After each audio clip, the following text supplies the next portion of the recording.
Every year, thousands of crimes are caught on surveillance cameras. Some reveal shocking confessions, while others expose horrifying acts that would have otherwise gone unnoticed. But what happens when just 2 seconds of footage become the key to solving a brutal murder? In today's digital world, cameras are everywhere. From street corners to convenience stores, they silently witness crimes in real time. But sometimes a few seconds of footage hold the power to crack an entire case wide open.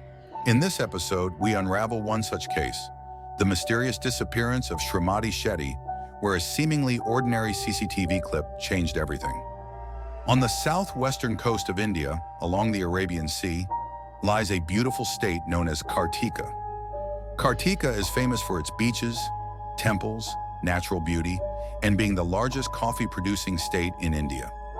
Within this state, on the western coast of India, is a major industrial port city called Mangalore, also officially known as Mangaluru. In this city, in a locality called Kadri, a man named Somesh sets up a small shop outside a park, selling miscellaneous items inside a tiny tent. The date was May 12, 2019. It was early morning, and Somesh had arrived to open his shop. But before he could remove the tent covering his stall, he noticed 2 medium-sized plastic sacks lying outside. This seemed very strange to him because when he had locked up his shop and gone home the previous night, these sacks were not there. However, as soon as he tried to move one of the sacks aside, the rope tied around it loosened and a bike helmet rolled out. The moment he saw what was inside the helmet, he was horrified. Inside was the severed head of a woman. Terrified, he didn't dare to touch the second sack and immediately called the police. The Kadri police station officers rushed to the reported location. By then, a crowd of local residents had gathered around the park, curious to know what had happened. The police had also brought along forensic experts who carefully secured the woman's head before too many people could see it. But when the officers opened the second sack, they found more human body parts inside, including both hands and several smaller pieces of the torso. Soon, this shocking news spread like wildfire across the city through social media and news channels. Human remains had been discovered near Kadri Park. By now, the police were well aware that they were about to open a murder case that would give them many sleepless nights. They immediately called in sniffer dogs to thoroughly inspect the area, ensuring that no other body parts were left behind. However, despite a thorough search, they found nothing else in that location. The recovered body parts were then sent to the forensic laboratory at Wailat District Hospital for further analysis. Meanwhile, approximately 2 miles away, in an area called Nandi Gouda, a Christian cemetery worker made a phone call to the local police. The cemetery worker informed the police, "There's a sack lying in our cemetery, and some red liquid is seeping out of it." The local police arrived at the scene, and when they opened the sack to inspect it, they found dismembered human body parts inside. By this time, the local police had already received information that similar human remains were discovered about 2 miles away in the Kadri area. This made them wonder if these body parts might be related to the same corpse. As a result, they contacted the Kadri police station. After discussing the matter, they sent the remains found in the cemetery to the forensic laboratory at Wailat District Hospital. News spread rapidly that human body parts had also been discovered in a cemetery in the Nandi Gouda area. This led to growing panic among the general public. To control the situation, the Mangalore Police Commissioner, the city's highest-ranking officer, formed a team of 30 police officers. So far, the police had found a woman's head, both hands, and some torso fragments, but the arms, legs, and feet were still missing. After examining the recovered body parts, forensic experts confirmed that all the remains belonged to the same person.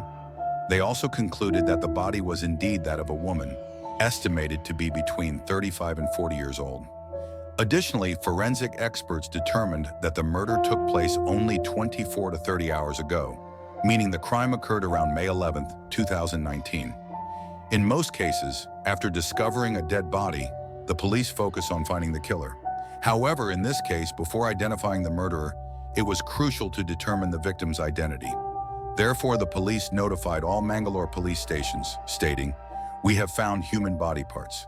If anyone has reported a missing woman aged 35 to 40 in the past few days, please inform us immediately." What do you think about this case? Do you believe justice was served? Let us know in the comments below.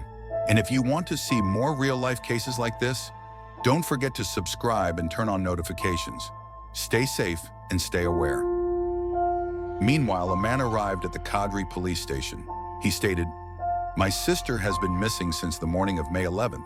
She left for work on her scooter yesterday morning. Usually, she closes her shop by 9 p.m. and returns home. My sister owns an electrical repair shop in the Adavar area of Mangalore, and like every day, she left her house around 9 a.m. yesterday to go to work. However, she never arrived at her shop. When she didn't show up, her employees called her, but she didn't answer any calls. Eventually, they called me. When I also tried to contact her, she didn't answer my calls either." After hearing this, the police asked the man for some personal details about his sister, including her name, age, last seen clothing, and physical appearance. He replied, "My sister's name is Shrimathi Shetty, and she is about 37 years old." Upon hearing this, the officers at the Kadri police station immediately informed the investigating officer handling the case that a man had come to report his 37-year-old sister missing. The investigating officer then instructed Shetty's brother to come to Wailuck District Hospital. Now, the officers from Kadri police station took Shetty's brother to Wailuck District Hospital, where he met the investigating officer examining the human body parts found in sacks. The investigating officer took Shetty's brother to the hospital morgue and showed him the severed head. The moment he saw it, Shetty's brother was devastated and started crying because the head belonged to his sister, Shrimathi Shetty. The police officers then offered him some water and asked him to inform the rest of his relatives. Sometime later, Shetty's brother informed their parents as well. For the police, the breakthrough was that they could at least identify the body from the human remains found near Kadri Park in Nandiguda. Now, in order to track down the killers, they began gathering information about Shetty's background from her brother. In any case investigation, knowing the victim's background is crucial as it greatly helps in solving the case.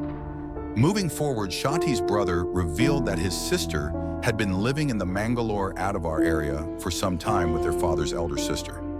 Shetty had been married twice. Her first marriage lasted only a short time because, soon after the wedding, conflicts began to arise between her and her husband, eventually leading to their divorce. During this period, Shetty opened an electrical appliance repair shop under the name Shri Palali Electrical and Electronic Sales and Services.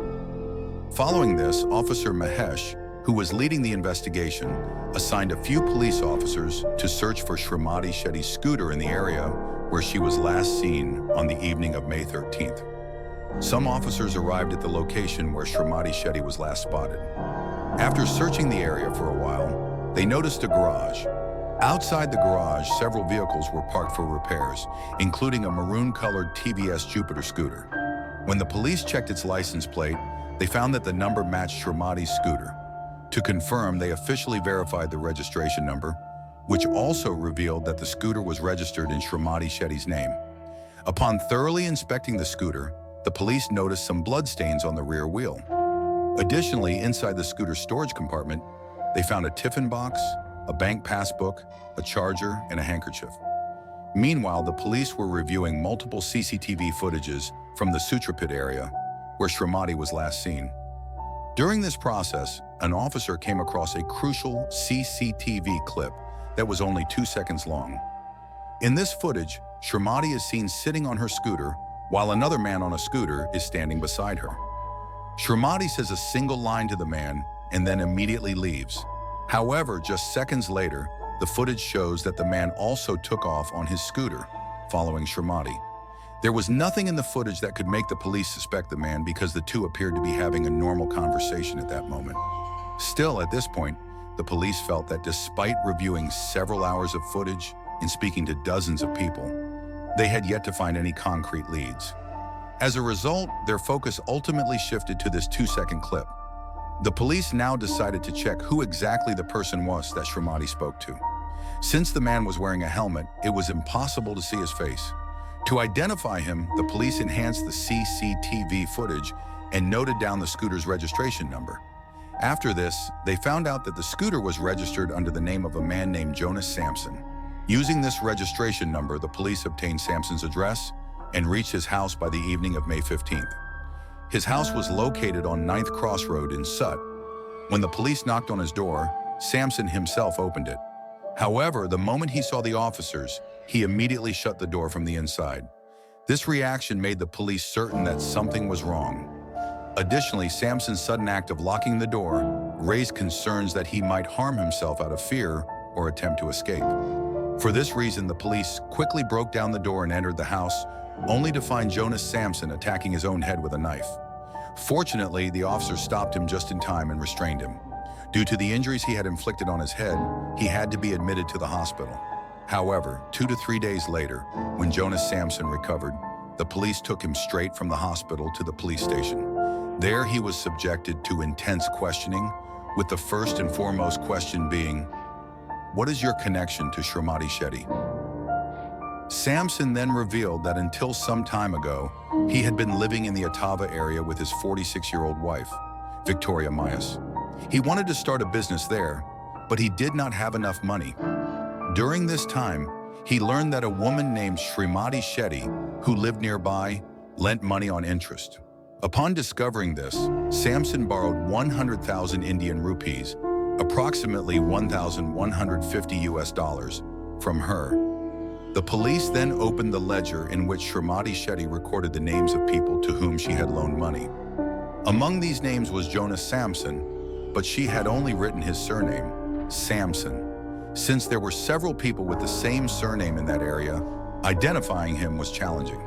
The police then asked him directly whether he had murdered Shrimathi Shetty. However, Samson denied it. But when the officers presented the CCTV footage and asked him what Shrimathi had said to him in those 2 seconds, Jonas Samson finally broke down. He then revealed a horrifying story, one so shocking that even investigating officer Inspector Mahesh was left stunned. At the beginning of 2018, Jonas Samson borrowed 1 lakh rupees on interest from Shrimathi Shetty to start his business. By profession, Jonas Samson was a butcher, so he came up with the idea of opening a mobile restaurant.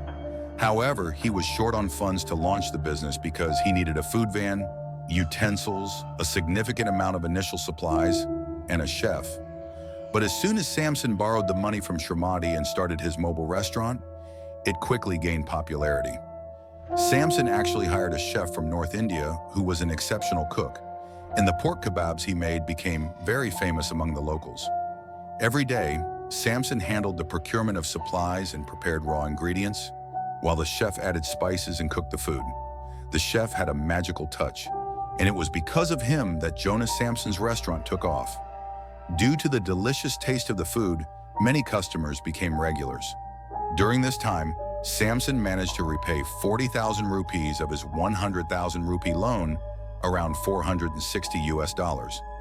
Now he only had 60,000 rupees left to repay, approximately $690. However, during this period, the chef suddenly took a few days off and went back to his hometown, but he never returned. Perhaps he had opened a small restaurant of his own back home. Meanwhile, Jonas Samson was unable to prepare kebabs as skillfully as the chef, and as a result, customers gradually stopped coming to his restaurant.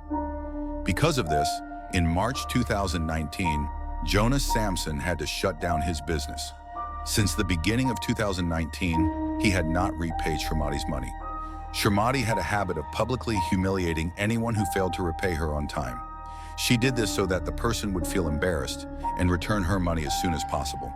When she did not receive any payments from Samson for several months, she began calling him repeatedly.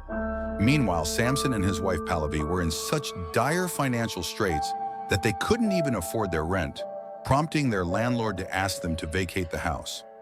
Amid these circumstances, Shrimathi Shetty visited Samson's house a couple of times and humiliated him badly in front of his wife, Victoria. Following this, Victoria also urged him to find a new job quickly and repay the money. Otherwise, Shrimathi would continue harassing them in the same manner. Hearing this, Samson felt a sense of shame and began searching for a new job. But then on the evening of May 10th, Shrimathi once again texted Samson saying, "Tomorrow I will come to your house to collect the money, and if you don't pay me, the consequences will be very bad." However, Samson replied to her text saying, "Please don't come to my house right now because I don't have the money at the moment. I will return all your money in a little while." This case proves how even the smallest details, like a short CCTV clip, can bring justice. Crimes can happen in the blink of an eye, but cameras don't lie. It makes you wonder, How many other cases remain unsolved simply because no one was watching? What do you think about this case? Do you believe justice was served? Let us know in the comments below. And if you want to see more real-life cases like this, don't forget to subscribe and turn on notifications. Stay safe and stay aware.